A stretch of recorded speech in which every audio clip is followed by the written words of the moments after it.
안녕하세요. 또분양입니다. 오늘은 부부가 예외적으로 세대 분리가 되어 있는 경우가 있잖아요.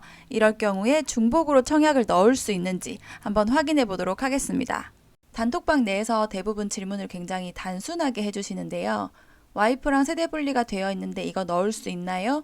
이렇게 물어보시면 답변을 해드릴 수가 아예 없어요. 세대 분리된 부부가 중복 청약을 넣을 수 있는지 없는지는 아래 세 가지를 꼭 체크해 주셔야 됩니다. 첫 번째는 청약을 넣을 단지가 어느 규제 지역에 속하는지, 그리고 두 번째는 같은 단지에 넣을 건지 다른 단지에 넣을 건지, 그리고 세 번째는 당첨자 발표일이 같은지 다른지, 이 세 가지에 따라서 전부 결과가 다르게 나오거든요. 그럼 본격적인 설명에 앞서서 첫 번째, 청약을 넣을 단지가 어느 규제 지역에 속하는지 알려면 필수적으로 규제 지역이란 단어를 알아야 되는데요. 살짝만 짚어보고 갈 거예요. 나는 불인이가 아니다. 나는 규제 지역 정도는 안다 하시는 분들은 4분 45초로 넘어가 주세요. 해당 영상에서 알아야 할 용어는 총 5가지로 분류가 되고요. 첫 번째는 투기 과열지구, 두 번째는 청약 과열지역, 세 번째는 비규제 지역, 네 번째는 분양가 상한제 지역, 다섯 번째는 공공분양입니다. 이 5가지에 대한 구분만 되면 돼요. 그럼 내가 청약을 넣으려는 단지가 어느 규제 지역인지 알 수 있습니다. 첫 번째 투기 과열지구와 두 번째 청약 과열지역은 청약홈 사이트에 나와 있습니다. 청약제도 안내란이 있고요. 여기서 규제지역 정보를 클릭하시면 어느 지역이 투기 과열지구인지 청약 과열지역인지 볼 수 있거든요. 첫 번째 투기 과열지구 먼저 보겠습니다. 우리는 수도권만 볼게요. 이렇게 클릭해 주시면 서울 전체가 지금 투기 과열지구고요. 그리고 경기도는 광명시, 과천시, 성남시, 분당구, 수정구 이렇게 쭉 나옵니다. 그리고 인천시도 연수구, 남동구, 서구까지는 투기 과열지구로 지정이 되어 있습니다. 간단하게 말해서 그냥 집값이 가장 비싼 지역이라고 생각하시면 돼요.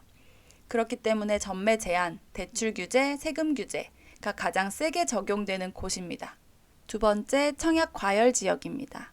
지금 보시면 서울시 전역 청약 과열 지역이고요. 경기도도 아래 일부 지역을 제외하고는 전부 다 청약 과열 지역으로 지정되어 있습니다. 인천광역시도 중구 중에 이 부분만 제외하고 동구, 미추홀구, 연수구, 남동구, 부평구, 계양구, 서구까지도 청약 과열 지역으로 지정이 되어 있습니다. 청약 과열 지역은요, 그냥 말 그대로 청약이 과열되어 있는 곳입니다. 그러니까 지금 거의 조정 대상 지역이랑 겹치거든요. 같다라고 생각해도 무방하고요. 역시 투기 과열 지역보다는 조금 덜하지만 전매 제한, 대출 규제, 세금 규제가 들어가는 지역이다 라고 간단하게 생각해 주시면 돼요. 투기 과열 지구와 청약 과열 지역은 별개가 아닙니다. 청약 과열 지역 중에서 더 집값이 센 곳을 투기 과열 지구로 묶어놨다고 생각하시면 돼요. 청약 과열 지역이 더 큰 범위입니다. 예를 들어서 서울시 전체는 투기 과열 지구면서 청약 과열 지역인 거죠. 이제 이해 가시죠? 그리고 세 번째는 비규제 지역입니다. 앞서 설명드린 투기 과열 지구, 청약 과열 지역에 속하지 않은 지역은 비규제 지역이라고 보시면 돼요. 네 번째는 분양가 상한제 지역입니다. 분양가 상한제 지역은 말 그대로예요. 이것도 분양 가격을 안정화시키기 위해서 인근 아파트 시세보다 조금 낮게 서민 주거 안정 목적으로 정한 지역이라고 보시면 되고요. 지금 이 표 안에 나와 있는 게 전부 분양가 상한제 지역이거든요. 서울은 13개 구와 5개에 속하는 동들이 나와 있고요. 경기도는 3개 시에 4개, 4개, 5개 동이 지금 현재 분양가 상한제 지역으로 지정되어 있습니다. 그리고 우리가 잘 알고 있는 신도시, 대규모 택지지구 있죠. 그 지구도 분양가 상한제 지역에 포함이 되고요. 그러니까 예를 들면 그냥 3기 신도시 같은 경우예요. 원주민들 땅을 수용해서 LH가 직접 분양하거나 민간이 되팔아서 공급하는 택지, 공공이 짓던 민간이 짓던 전부 분양가 상한제가 적용된다라고 생각해 주시면 됩니다. 공공택지도 포함이 되고요. 그리고 5번째는 공공분양이라는 단어예요. 이거는 간단하게 말하면 그냥 LH가 공급하는 분양입니다. 여기까지 기본적인 용어 설명은 끝났습니다. 이제 본격적으로 내가 청약을 넣으려는 단지가 어떤 규제 지역인지 모집 공고 첫 페이지를 확인하시면 정확하게 나와 있습니다. 예를 들어서 한번 볼게요. 이 단지는 청약 과열 지역이에요. 그리고 공공택지 지구고요. 분양가 상한제가 적용된 민영주택입니다.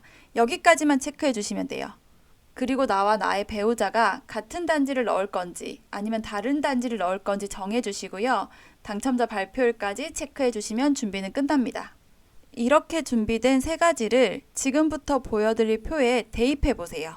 우리가 가장 청약을 많이 넣는 투기 과열 지역 및 청약 과열 지역입니다. 나도 청약 과열 지역에 청약을 넣고 나의 남편도 청약 과열 지역에 청약을 넣는다 라고 가정하고 보시면 조금 이해가 더 빠르실 겁니다. 먼저 당첨자 발표율이 같은 경우를 보겠습니다. 당첨자 발표율이 같은 경우에 같은 단지에 본인 혼자서 2개 넣을 수 있죠. 특공 하나 넣고 그 다음날 1순위 넣을 수 있습니다. 이럴 경우 둘 다 당첨이 되면 먼저 넣은 특공이 인정이 되고요. 뒤에 넣은 1순위는 무효화됩니다. 두 번째, 본인과 배우자가 각각 특공 하나, 1순위 하나를 넣는 거예요. 요것도 똑같습니다. 왜냐하면 부부는 어차피 한 몸으로 보거든요. 그렇기 때문에 앞서 본인이 혼자 2개 넣은 경우랑 똑같이 처리가 돼요. 특공이 인정이 되고 뒤에 넣은 1순위는 당첨 부적격 처리가 됩니다. 세 번째, 본인과 배우자가 1순위, 1순위를 각각 넣는 겁니다. 어차피 부부는 한 몸입니다. 본인 혼자서 1순위, 1순위 2개 못 넣죠. 마찬가지예요. 본인 배우자가 아무리 떨어져 있어도 1순위, 1순위 같은 단지에 넣을 수가 없습니다. 그렇기 때문에 부적격 처리되는 거고요. 재당첨 제한도 걸린다고 보시면 됩니다. 넘어가 보겠습니다. 당첨자 발표율이 같은 경우 다른 단지입니다. 본인 혼자서 당첨자 발표율이 같은 경우에 다른 단지 못 넣습니다. 어차피 청약홈에서 막힐 건데요. 넣을 수 있다고 하더라도 청약 자체가 무효화 된다고 보시면 돼요. 결과적으로 당첨자 발표율이 같은 경우에는 1개 단지밖에 못 넣습니다. 아무리 세대 분리가 되어 있다 한들 아까 말씀드렸다시피 부부는 한 몸입니다. 그렇기 때문에 당첨자 발표율이 같은 거는 둘 중에 하나만 넣으셔야 돼요. 그걸 모르고 둘 다 넣었다. 다른 단지에 각각. 그러면 둘 다 부적격 처리되고요. 재당첨 제한도 걸립니다. 특공 1순위 상관없어요. 그러면 다음으로 넘어가 보겠습니다. 당첨자 발표율이 다른 경우입니다. 당첨자 발표율이 다른데 같은 단지일 리는 없어요. 같은 단지는 당첨자 발표율이 같잖아요. 이런 경우는 아예 없다라고 생각해 주시면 되고요. 당첨자 발표율이 다른 경우 다른 단지입니다. 나는 A 단지를 넣고 남편은 B 단지를 넣는 거예요. 근데 A 단지 발표는 4월 10일인데 B 단지 발표는 4월 11일이다. 이럴 경우에 둘 다 당첨이 되면 선당첨 인정이 되고요.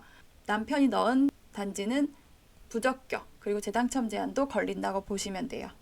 여기까지는 이해 가시죠? 지금부터는 투기 과열 지역이랑 청약 과열 지역을 넘어서 비청약 과열 지역에도 청약을 넣는다는 가정하에 설명을 해보도록 하겠습니다. 하나는 청약 과열 지역에 넣을 거고요. 하나는 비청약 과열 지역에 넣을 겁니다. 당첨자가 발표일이 같은 경우 먼저 보겠습니다. 당첨자 발표일이 같은 경우에 본인은 1개만 가능해요. 그쵸? 둘 다 넣을 경우 무효 처리됩니다. 요건 앞에랑 동일합니다. 근데 본인과 배우자는 한 몸이라 그랬잖아요. 그 당첨자 발표율이 같은 경우에 청약 과열 지역에 특공을 넣고 비청약 과열 지역에 또 특공을 넣는다. 이러면 부적격 처리됩니다. 특공은 한 번만. 다만 특공이 아니라 특공 1순위, 1순위, 1순위는 둘 다 인정이 됩니다. 당첨이 되면 둘 다 계약 쓸 수 있어요. 내가 만약에 규제 지역, 그러니까 인천 검단 신도시에 넣을 거다. 남편이 저기 지방에 가 있다. 이러면 같이 특공을 넣지 말고 남편은 무조건 1순위를 넣게 하는 거예요. 그럼 둘 다 당첨되면 둘 다 계약서 쓸 수 있습니다. 아시겠죠? 근데 여기서 유의할 거. 비규제 지역인데 공공분양 지역이다. 아니면 분양가 상한제 지역이다. 이런 단어가 있으면 부적격 처리되는 예외가 있거든요. 요건 좀 조심해 주셔야 돼요. 근데 이런 경우가 많지 않아서 그냥 이런 게 있다라고 하고 넘어가 주시면 됩니다. 두 번째, 당첨자 발표율이 다른 경우에 보겠습니다. 당첨자 발표율이 다른 경우에 본인, 나 혼자 규제 지역에도 넣고 비규제 지역에 넣었어요. 그럼 뭐다? 당첨자 발표가 빠른 거. 먼저 당첨되는 게 인정이 되고 뒤에 당첨되는 거는 당첨이 됐다 한들 무효 처리가 됩니다. 요거까지는 아시죠? 그러면 본인과 배우자가 나눠 넣는 거예요. 같이 특별 공급을 넣는다. 그러면 선당첨 인정. 먼저 넣은 것만 인정이 되고요. 뒤에 거는 부적격 처리가 됩니다. 근데 특공이 아니라 특공 1순위, 1순위, 1순위로 나눠 넣으면 둘 다 인정이 되면서 둘 다 계약을 할 수 있습니다. 정리를 해보면 당첨자 발표일이 같던 다르던 둘 다 인정되는 경우가 나옵니다. 특공만 같이 넣지 않고 특공 1순위 나눠 넣으면 돼요. 요거를 조금 활용하면 당첨 확률을 훨씬 높일 수 있겠죠. 세대분리가 되어 있으신 분들은 이 기회를 살려보는 것도 좋습니다. 저희는 지금 오픈 채팅방을 운영하고 있습니다. 지금 현재 한 3,300명 정도가 함께 진행을 하고 있고요. 청약 자격 조건이라든지 아니면 입주자 모집 공고 예정일 말씀드리고 있습니다. 관심 있으신 분들은 아래 링크 통해서 입장해 주시면 되고요. 저는 오늘 여기까지, 다음에 더 좋은 컨텐츠로 다시 인사드리도록 하겠습니다. 감사합니다.